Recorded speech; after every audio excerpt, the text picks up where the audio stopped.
Hello दोस्तों, ये कहानी सागर में आपका स्वागत है। आज की हमारी कहानी है परफेक्ट। श्रेया सुबह से ही व्यस्त थी।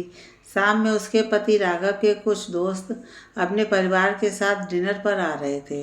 राघव ने उससे कहा भी था कि थोड़ा बहुत खाना घर में बना लेना, बाकी सब बाहर से मंगवा लेंगे। वैसे भी वो लोग तुमसे मिलने और तुम्हारे हाथ की बनी लजीज बिरयानी और दही भल्ले खाने आ रहे हैं। बाकी मिठाइयाँ और आइसक्रीम मार्केट से मंगवा लेते हैं। पर श्रेया को तो हर चीज़ परफेक्ट चाहिए। ऐसे किसी भी आयोजन में श्रेया छोटी से छोटी व्यवस्था भी खुद ही देखती। सामान की खरीदारी से लेकर खाना बनाने, डाइनिंग टेबल पर क्रॉकरी सेट सही से सजाने से लेकर सर्विंग तक वो खुद करती। ऐसा नहीं कि राघव उस पर यह सब थोप देते, बल्कि खुद उसकी मदद को तत्पर रहते। लेकिन श्रेया को तो सब चीज़ें परफेक्ट चाहिए होती। शादी से पहले भी श्रेया की आदत यही थी। राघव और उसके घर वालों को श्रेया की ये सुघड़ता बहुत पसंद थी। शुरू में तो ऐसे आयोजनों में श्रेया बहुत उत्साहित रहती, लेकिन जब से आरव का जन्म हुआ तब से श्रेया के स्वास्थ्य में काफ़ी गिरावट आई थी। राघव और उसकी सास सब कोशिश करते कि श्रेया को ज़्यादा से ज़्यादा आराम मिले, पर श्रेया आरव का सारा काम खुद करना चाहती। आरव के कपड़े 2 बार धोती, खुद सुखाती। घर पर मेड थी, पर श्रेया को उसका काम पसंद नहीं आता। उसकी सास उसे समझाती भी कि अभी तुम्हारे शरीर को आराम चाहिए, थोड़ी बहुत कमी को नज़रअंदाज कर दिया करो। पर श्रेया पर तो जैसे साफ सफाई का भूत सवार था।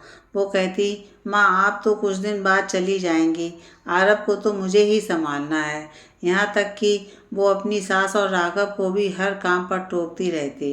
इन सब से होने वाली थकान से अब वो चिड़चिड़ी होने लगी थी। राघव ने उसे आराम देने के लिए अब घर पर लोगों को आमंत्रित करना बंद कर दिया था। त्योहारों पर भी ज़्यादातर वो श्रेया और आरव को कहीं बाहर ले जाता, ताकि श्रेया त्योहारों के काम में ना उलझी रहे। पर श्रेया खुद के परफेक्शन के दायरे से बाहर ही नहीं निकल पाती। आज राघव के कॉलेज के कुछ दोस्त घर आ रहे थे, जिनसे श्रेया पहली बार मिलने वाली थी। बड़े जतन से उसने बिरयानी, रायता, कोफ्ते और खीर बनाई। डाइनिंग टेबल सजाया। सब सही करने के बाद जब कमरे में आकर खुद को देखा तो पसीने से भीगे बाल और चेहरे पर थकान थी। जल्दी से उसने शावर लिया, शिफॉन की साड़ी पहनी और तैयार हो गई। राघव ने उसे देखा तो उसके माथे को चूमने से खुद को रोक नहीं सका। राघव के दोस्त सपत्नी आए थे। सबने खूब हंसी मजाक किया, पर उस वक्त भी श्रेया मेहमानों के साथ बैठने की जगह मेहमान नवाजी में लगी रही। दोस्त की पत्नी ने उससे कहा भी कि मैं मदद कर देती हूँ, पर श्रेया ने खुद सब किया। डिनर बहुत अच्छे से हुआ, सबने तारीफ की खाने की। सबके जाने के बाद श्रेया काफ़ी थकी थी, उसका सिर घूमने लगा था। राघव ने उसे बेड पर लिटाया और मेडिसिन दे दी। सुबह नींद खुली तो श्रेया को तेज बुखार था। राघव ने डॉक्टर को कॉल किया। डॉक्टर ने आकर चेकअप किया तो ब्लड प्रेशर हाई था। डॉक्टर ने कुछ दवाई दी और हिदायत भी। डॉक्टर के जाने के बाद राघव ने झूठा गुस्सा दिखाते हुए लेकिन सख्ती से कहा, अब तुम बेड पर से नहीं उठोगी। हम सबसे जितना और जैसा होगा हम मैनेज कर लेंगे। श्रेया की आंखों में आंसू आ गए। राघव ने उसका हाथ थाम लिया।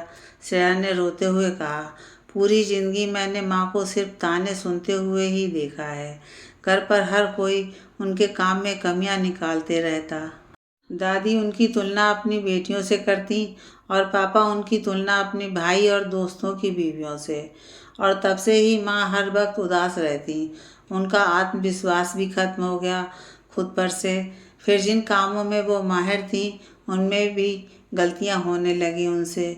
उनको मैंने पूरा जीवन कुंठित ही देखा, और इस कुंठा ने उन्हें कैंसर जैसी बीमारी दे दी। तब से मेरे मन में ये भूत सवार रहता कि मुझे हर काम में परफेक्ट बनना है, ताकि कभी मेरी कमियां निकाल कर मुझे जलील ना किया जाए, मेरी तुलना न की जाए किसी से, और पूरा घर मुझ पर निर्भर रहे। कहते कहते श्रेया फूट फूट कर रो पड़ी। उसकी सास, जो दूध का गिलास लिए दरवाजे पर खड़ी थी, उन्होंने पास आकर श्रेया को गले लगा लिया। बहू, तुम हमारे लिए हमेशा परफेक्ट रहोगी और मुझे परफेक्ट बहू नहीं, हैप्पी बहू चाहिए, समझी। उसकी सास ने उसे दूध का गिलास थमाया और कहा, अब तुम आराम करो। माँ के जाते ही राघव ने श्रेया का माथा चूमते हुए कहा, समझी, मिसेस परफेक्ट नहीं, मिसेस हैप्पी बनो, क्योंकि तुम खुश तो हमारा परिवार खुश।